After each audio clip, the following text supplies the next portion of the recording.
मुरली अमृत की धारा है धारा, मुरली में जो समा जाए वो फरिश्ता बन जाए प्यारा। ओम शांति। आज प्यारे बाप दादा के साकार मधुर महावाक्य हैं 23 जून 2025। आज की मुरली के सार में विदेही बाबा ने पहले पहले पाठ की स्मृति दिलाई कि मैं आत्मा हूँ। बाबा बच्चों से रोज पूछते हैं, बच्चे आत्म अभिमानी हो बैठे हो, अपने को आत्मा समझ बैठे हो। सदा यह स्मृति रहती है, हम आत्माओं को बाप पढ़ा रहे हैं, हम देह नहीं आत्मा है।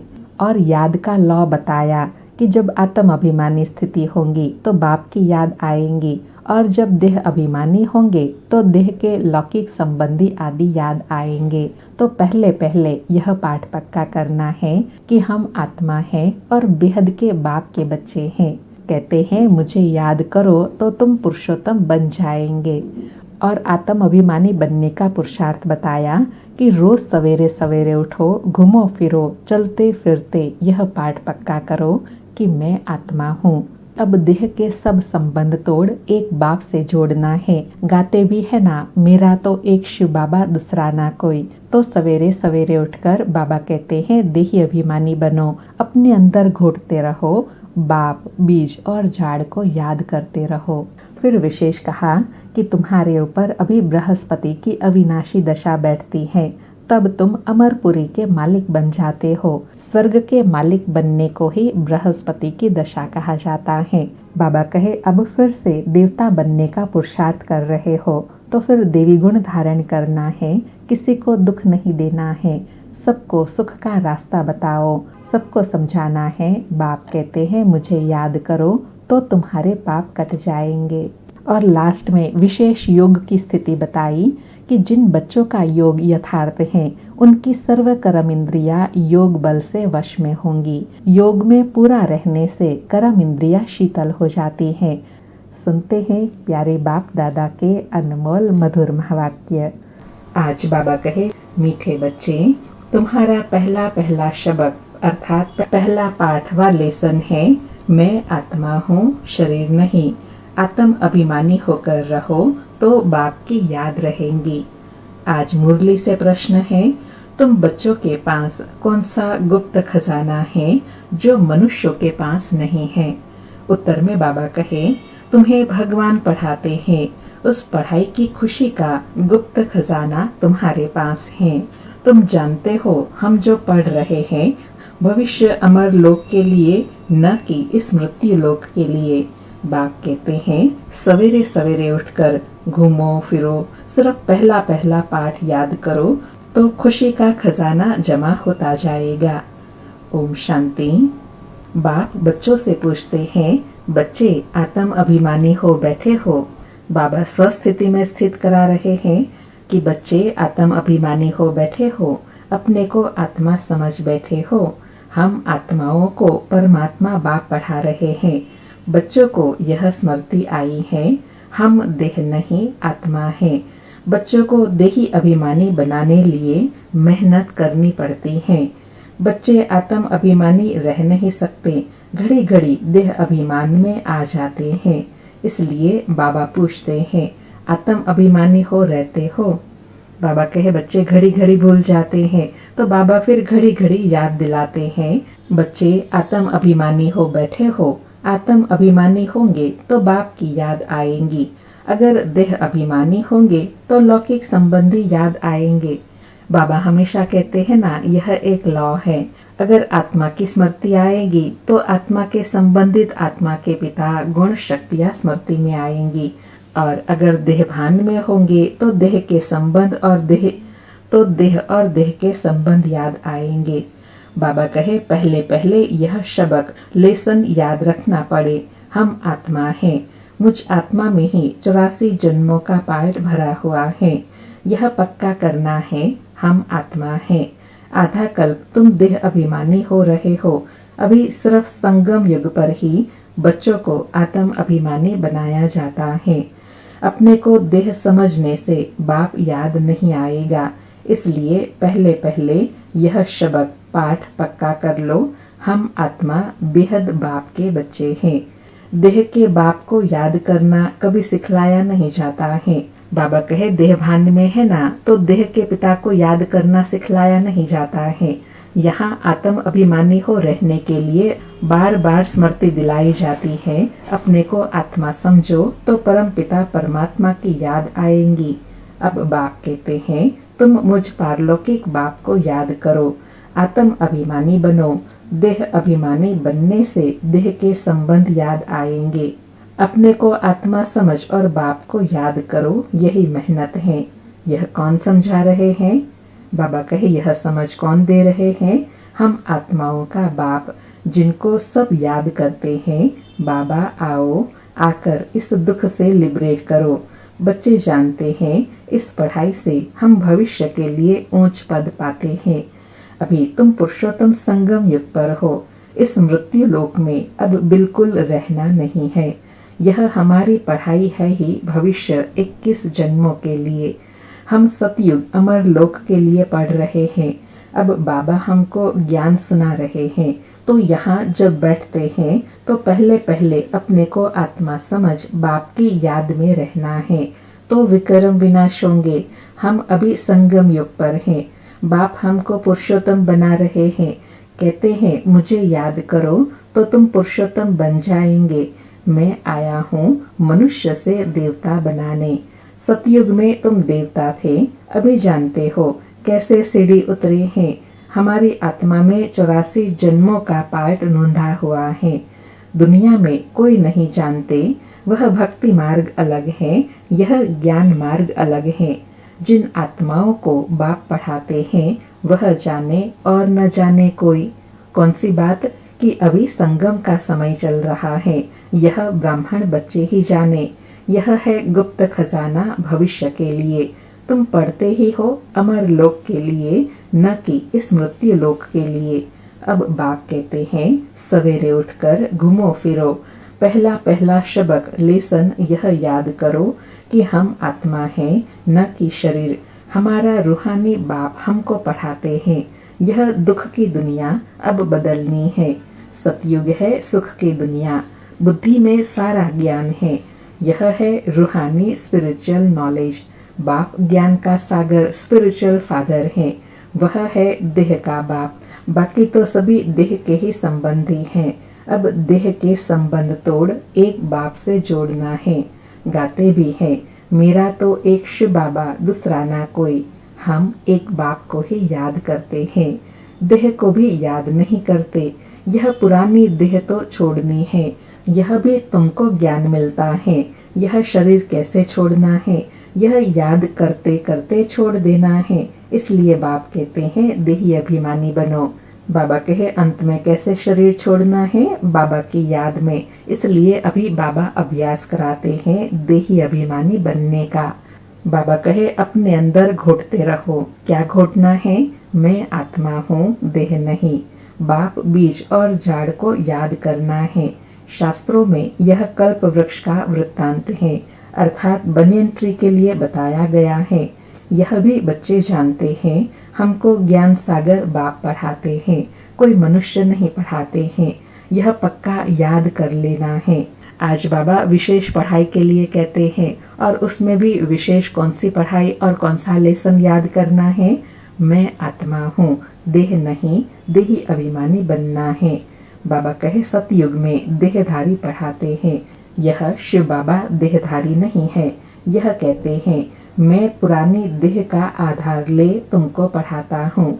कल्प कल्प मैं तुमको ऐसे पढ़ाता हूँ, फिर कल्प बाद भी ऐसे पढ़ाऊंगा। अब मुझे याद करो तो तुम्हारे विक्रम विनाश होंगे। मैं पतित पावन हूँ, मुझे ही सर्वशक्तिमान कहते हैं। परंतु माया भी कम नहीं है, वह भी शक्तिमान है। कहाँ से गिराया अब याद आता है ना। बाबा कहे माया भी कम नहीं है, कहाँ से गिराती है? एकदम सतयुग से कहाँ आ गए कलयुग में। 84 के चक्र का भी गायन है। यह मनुष्य की ही बात है। बहुत पूछते हैं जानवरों का क्या होगा। बाबा कहे अरे यहाँ जानवर की बात नहीं, बाप बच्चों से बात करते हैं। बाहर वाले तो बाप को जानते ही नहीं, तो वह क्या बात करेंगे। कोई कहेंगे हम बाबा से मिलने चाहते हैं, जब जानते कुछ नहीं बैठकर उल्टे सुल्टे प्रश्न पूछेंगे। 7 दिन का कोर्स करने के बाद भी पूरा समझते नहीं है कि यह हमारा बेहद का बाप है, जो पुराने भगत हैं, जिन्होंने बहुत भक्ति की हुई है। उनकी बुद्धि में ज्ञान की सब बातें बैठ जाती हैं। बाबा कहे ऐसे वैरायटी बच्चे होते हैं, कईयों की बुद्धि में तो 7 दिन का कोर्स करने के बाद भी समझ में नहीं आता, और जो पुराने भगत भगवान से प्रीत रखने वाले हैं, उनको ज्ञान सहज बुद्धि में बैठ जाता है।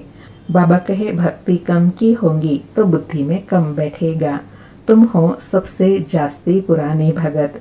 गाया भी जाता है, भगवान भक्ति का फल देने के लिए आते हैं, परंतु किसी को यह थोड़े ही पता है ज्ञान मार्ग और भक्ति मार्ग बिल्कुल ही अलग है। सारी दुनिया है भक्ति मार्ग में, कोटों में कोई आकर यह पढ़ते हैं। समझानी तो बहुत मीठी है, 84 जन्मों का चक्र भी मनुष्य ही जानेंगे ना। अर्थात जो 84 जन्मों के चक्र में आते हैं वह अपनी हिस्ट्री जानेंगे ना। तुम आगे कुछ नहीं जानते थे, शिव को भी नहीं जानते थे। शिव के मंदिर कितने ढेर हैं, शिव की पूजा करते, जल डालते, शिवाय नमः करते। क्यों पूजते हैं कुछ पता नहीं, अर्थात प्राप्ति को भूल गए हैं। लक्ष्मी नारायण की पूजा क्यों करते हैं, वह कहाँ गए कुछ पता नहीं। भारतवासी ही है जो अपने पूज्य को बिल्कुल जानते नहीं। क्रिश्चियन जानते हैं क्राइस्ट फलाने संवत में आया, आकर स्थापना की। शिव बाबा को कोई भी नहीं जानते। पतित पावन भी शिव को ही कहते हैं, वही ऊंचते ऊंच है ना, उनकी सबसे जास्ती सेवा करते हैं। सर्व का सदगति दाता है। बाबा कहे सर्व की सदगति करते हैं ना, इसलिए सब पूजते हैं। तुमको देखो कैसे पढ़ाते हैं, बाप को बुलाते भी हैं कि आकर पावन बनाओ। मंदिर में कितनी पूजा करते हैं, कितना धूमधाम कितना खर्चा करते हैं। श्रीनाथ के मंदिर में, जगन्नाथ के मंदिर में जाकर देखो, है तो एक ही। जगन्नाथ अर्थात जगत का नाथ के पास चावल का हंडा चढ़ाते हैं, श्रीनाथ पर बहुत माल चढ़ाते हैं। अर्थात जगन्नाथ द्वारे में सिंपल भोग लगता है और श्रीनाथ द्वारे में बहुत वैरायटी भोग लगता है, जो घी में बनाते हैं। बाबा कहे फर्क क्यों होता है, कारण चाहिए ना। श्रीनाथ को भी काला, जगन्नाथ को भी काला कर देते हैं, कारण तो कुछ भी नहीं समझते। बाबा कहे प्रतिमा तो एक की ही है, लेकिन दोनों में फर्क क्यों है, क्योंकि जगन्नाथ द्वारा संगम का यादगार है और श्रीनाथ द्वारा सतयुग का यादगार है, इसलिए श्रीनाथ द्वारे में संपन्नता दिखाई हुई है। बाबा कहे कारण तो चाहिए ना। श्रीनाथ को भी काला, जगन्नाथ को भी काला कर देते हैं, कारण तो कुछ भी नहीं समझते। जगन्नाथ लक्ष्मी नारायण को ही कहते हैं या राधे कृष्ण को कहेंगे। राधे कृष्ण लक्ष्मी नारायण का संबंध क्या है, यह भी कोई नहीं जानते हैं। अभी तुम बच्चों को मालूम पड़ा है कि हम पूज्य देवता थे, फिर पुजारी बने हैं, चक्र लगाया है, अभी फिर देवता बनने के लिए पढ़ रहे हैं। अर्थात बाबा कहे 84 जन्मों का इसमें फर्क बताया हुआ है। पहला जन्म श्रीनाथ द्वारा, जगन्नाथ द्वारे का यादगार है।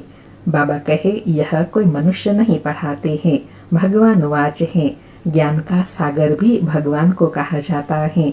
यहाँ तो भक्ति के सागर बहुत हैं, जो पतित पावन ज्ञान सागर बाप को याद करते हैं। तुम पतित बने फिर पावन जरूर बनना है, यह है ही पतित दुनिया, यह स्वर्ग नहीं है। वैकुंठ कहाँ है यह किसी को पता नहीं है। कहते हैं वैकुंठ गया, तो फिर नरक का भोजन आदि तुम उनको क्यों खिलाते हो। सतयुग में तो बहुत ही फल फूल आदि होते हैं, यहाँ क्या है, यह है नरक। बाबा कहे अभी तुम जानते हो, बाबा द्वारा हम स्वर्गवासी बनने का पुरुषार्थ कर रहे हैं, पतित से पावन बनना है। बाप ने युक्ति तो बताई है, कल्प कल्प बाप भी युक्ति बतलाते हैं। मुझे याद करो तो विक्रम विनाश होंगे। अभी तुम जानते हो हम पुरुषोत्तम संगम युग पर हैं।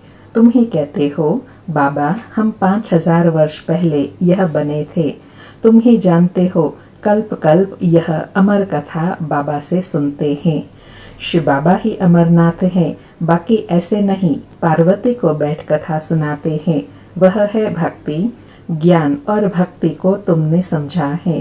ब्राह्मणों का दिन और फिर ब्राह्मणों की रात। बाप समझाते हैं, तुम ब्राह्मण हो ना। बाबा स्मृति दिला रहे हैं कि तुम अपने को ब्राह्मण समझते हो ना। आदि देव भी ब्रह्मा ही था, अर्थात ब्राह्मण था। देवता नहीं कहेंगे। आदि देव के पास भी जाते हैं। देवियों के भी कितने नाम हैं। तुमने सर्विस की है, तब तुम्हारा गायन है। भारत जो वाइसलेस निर्विकारी था, वह फिर विशेष विकारी बन जाता है। अभी रावण राज्य है ना। संगम युग पर तुम बच्चे अभी पुरुषोत्तम बनते हो। तुम्हारे पर बृहस्पति की दशा अविनाशी बैठती है, तब तुम अमरपुरी के मालिक बन जाते हो। बाबा कहे, पुरुषोत्तम संगम युग पर जब तुम्हारे ऊपर बृहस्पति की दशा बैठती है तो 21 जन्मों के लिए तुम अमरपुरी के मालिक बन जाते हो। बाप तुम्हें पढ़ा रहे हैं मनुष्य से देवता बनाने के लिए। स्वर्ग के मालिक बनने को बृहस्पति की दशा कहा जाता है। बाबा स्पष्ट कर रहे हैं कि बृहस्पति की दशा किसको कहा जाता है। स्वर्ग का मालिक बनना यही बृहस्पति की दशा है। बाबा कहे, तुम स्वर्ग अमरपुरी में तो जरूर जाएंगे, बाकी पढ़ाई में दशाएं नीचे ऊपर होती रहती हैं, याद भी भूल जाती हैं। बाप ने कहा है मुझे याद करो। गीता में भी है, भगवान उवाच, काम महाशत्रु है। पढ़ते भी हैं परंतु विकार को जीतते थोड़े ही है। भगवान ने कब कहा? 5000 वर्ष हुआ। बाबा कहे, काम महाशत्रु है, यह भगवान ने कब कहा? 5000 वर्ष पहले। अब फिर भगवान कहते हैं काम महाशत्रु है, इन पर जीत पानी है।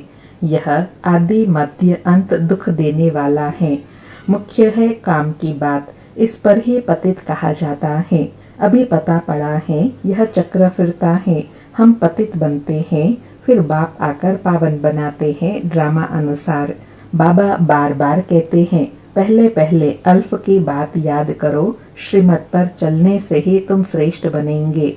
यह भी तुम समझते हो, हम पहले श्रेष्ठ थे, फिर भ्रष्ट बने, अब फिर श्रेष्ठ बनने का पुरुषार्थ कर रहे हैं। देवी गुण धारण करना है, किसी को दुख नहीं देना है, सबको रास्ता बताना है। बाप कहते हैं मुझे याद करो तो पाप कट जाएंगे। बाबा ने श्रेष्ठ बनने की कौन सी विधि बताई? एक तो देवी गुण धारण करना है, दूसरा किसी को दुख नहीं देना है, तीसरा सबको रास्ता बताना है, और चौथा एक बाप को याद कर पापों का बोझा उतारना है। पतित पावन तुम मुझे ही कहते हो ना, यह कोई को पता नहीं है कि पतित पावन कैसे आकर पावन बनाते हैं। कल्प पहले भी बाप ने कहा था, माम एकम याद करो, यह योग अग्नि जिससे पाप दग्ध होते हैं। खाद निकलने से आत्मा पवित्र बन जाती है, खाद सोने में ही डालते हैं। बाबा कितनी सूक्ष्म बात बता रहे हैं कि जैसे खाद सोने में मिलाई जाती है, ऐसे आत्मा भी जब सच्चा सोना होती है, उसमें ही अवगुण बुराइयां जब आ जाती हैं, तब अपवित्र बनती हैं, फिर उसको पवित्र बनाया जाता है। फिर जेवर भी ऐसा बनता है। अभी तुम बच्चों को बाप ने समझाया है, आत्मा में कैसे खाद पड़ी है, उसको निकालना है। बाप का भी ड्रामा में पार्ट है, जो तुम बच्चों को आकर देही अभिमानी बनाते हैं। पवित्र भी बनना है। तुम जानते हो हम सतयुग में वैष्णव थे, अर्थात पवित्र थे, पवित्र गृहस्थ आश्रम था। अभी हम पवित्र बन और विष्णुपुरी के मालिक बनते हैं। तुम डबल वैष्णव बनते हो। सच्चे सच्चे वैष्णव तुम हो, वह है विकारी वैष्णव धर्म के, तुम हो निर्विकारी वैष्णव धर्म के। अभी एक तो बाप को याद करते हो और नॉलेज जो बाप में है वह तुम धारण करते हो। तो बाबा कहे डबल वैष्णव हो गए ना। एक तो याद करते हो, पवित्र बनते हो, और दूसरा धारणा कर श्रेष्ठ बनते हो। तुम राजाओं का राजा बनते हो। वह राजाए बनते हैं अल्पकाल एक जन्म के लिए। तुम्हारी राजाई है 21 पीढ़ी, अर्थात फुल एज पास करते हो, अर्थात पूरी आयु सुख भोगते हो। वहाँ सतयुग में कब अकाले मृत्यु नहीं होगा। तुम काल पर जीत पाते हो। समय जब होता है तो समझते हो अब यह पुरानी खाल छोड़ नई लेनी है। तुमको साक्षात्कार होगा, खुशी के बाजे बजते रहते हैं। तमो प्रधान शरीर को छोड़ सतो प्रधान लेना, यह तो खुशी की बात है। वहाँ सतयुग में 150 वर्ष आयु एवरेज रहती है। यहाँ तो अकाले मृत्यु होती रहती है, क्योंकि भोगी है। जिन बच्चों का योग यथार्थ है, उनकी सर्व कर्म इंद्रिया योग बल से वश में रहेंगी। अंडरलाइन। बाबा कहे जिन बच्चों का योग अच्छा है, उनकी सर्व कर्म इंद्रिया योग बल से कंट्रोल में रहेंगी, वश में रहेंगी। योग में पूरा रहने से कर्म इंद्रिया शीतल हो जाती हैं। सतयुग में तुमको कोई भी कर्म इंद्रिया धोखा नहीं देती है। कभी ऐसे नहीं कहेंगे कि कर्म इंद्रिया वश में नहीं है। तुम बहुत ऊंचते ऊंच पद पाते हो। इनको कहा जाता है बृहस्पति की अविनाशी दशा। वृक्षपति मनुष्य सृष्टि का बीज रूप है बाप। बीज है ऊपर में, उनको याद भी ऊपर परम धाम में करते हैं। आत्मा बाप को याद करती है। तुम बच्चे जानते हो, बेहद का बाप हमको पढ़ाते हैं। वह आते ही एक बार है अमर कथा सुनाने। बाबा कहे मैं आता ही हूँ एक ही बार, और आकर क्या सुनाता हूँ? अमर कथा। अमरनाथ कहो, सत्यनारायण की कथा कहो, उस कथा का भी अर्थ नहीं समझते हैं। सत्यनारायण की कथा से नर से नारायण बनते हैं। अमर कथा से तुम अमर बनते हो। बाबा हर एक बात क्लियर कर समझाते हैं। बाबा कहे अमर कथा सुनने से तुम अमर बन जाते हो, और सत्यनारायण की कथा सुनने से तुम नर से नारायण बन जाते हो। अच्छा, मीठे मीठे सिके लधे बच्चों प्रति माता पिता बाप दादा का याद प्यार और गुड मॉर्निंग। रूहानी बाप की रूहानी बच्चों को नमस्ते। हम रूहानी बच्चों की रूहानी माता पिता बाप दादा को याद प्यार गुड मॉर्निंग और नमस्ते नमस्ते। सारी मुरली से धारणा के लिए सार है। पहला, योग बल से अपनी सर्व कर्मेंद्रियों को वश में करना है। एक वृक्षपति बाप की याद में रहना है। सच्चा वैष्णव अर्थात पवित्र बनना है। दूसरा पॉइंट, सवेरे उठकर पहला पाठ पक्का करना है कि मैं आत्मा हूँ, शरीर नहीं। हमारा रूहानी बाबा हमको पढ़ाते हैं, वह दुख की दुनिया अब बदलनी है। ऐसे बुद्धि में सारा ज्ञान सिमरण होता रहे। आज प्यारे बाबा का वरदान है, हर खजाने को कार्य में लगाकर पद्मों की कमाई जमा करने वाले पद्मा पदम भाग्यशाली भव। हर खजाने को कार्य में लगाकर पद्मों की कमाई जमा करने वाले पद्मा पदम भाग्यशाली भव। स्पष्टीकरण है, हर सेकंड पद्मों की कमाई जमा करने का वरदान ड्रामा में संगम के समय को मिला हुआ है। ऐसे वरदान को स्वयं प्रति जमा करो और औरों के प्रति दान करो। ऐसे ही संकल्प के खजाने को, ज्ञान के खजाने को, स्थूल धन रूपी खजाने को कार्य में लगाकर पद्मों की कमाई जमा करो, क्योंकि इस समय स्थूल धन भी ईश्वर अर्थ अर्पण करने से एक नया पैसा एक रतन समान वैल्यू का हो जाता है। तो इन सर्व खजानों को स्वयं के प्रति व सेवा के प्रति कार्य में लगाओ, तो पद्मा पदम भाग्यशाली बन जाएंगे। बाबा कहे पद्मा पदम भाग्यशाली कैसे बनेंगे? जो बाबा का वरदान अभी संगम पर मिला है कि हर सेकंड पद्मों की कमाई है, तो उसमें सब खजाने आ जाते हैं। ज्ञान का खजाना, गुणों का खजाना, शक्तियों का खजाना, संकल्पों का खजाना, समय का खजाना। तो यह सर्व खजाने स्वयं प्रति और सर्व प्रति यूज करेंगे तो वह जमा होता जाएगा। आज का स्लोगन है, जहाँ दिल का स्नेह है वहाँ सबका सहयोग सहज प्राप्त होता है। जहाँ दिल का स्नेह है वहाँ सबका सहयोग सहज प्राप्त होता है। आज के अव्यक्त इशारे हैं, आत्मिक स्थिति में रहने का अभ्यास करो, अंतर्मुखी बनो।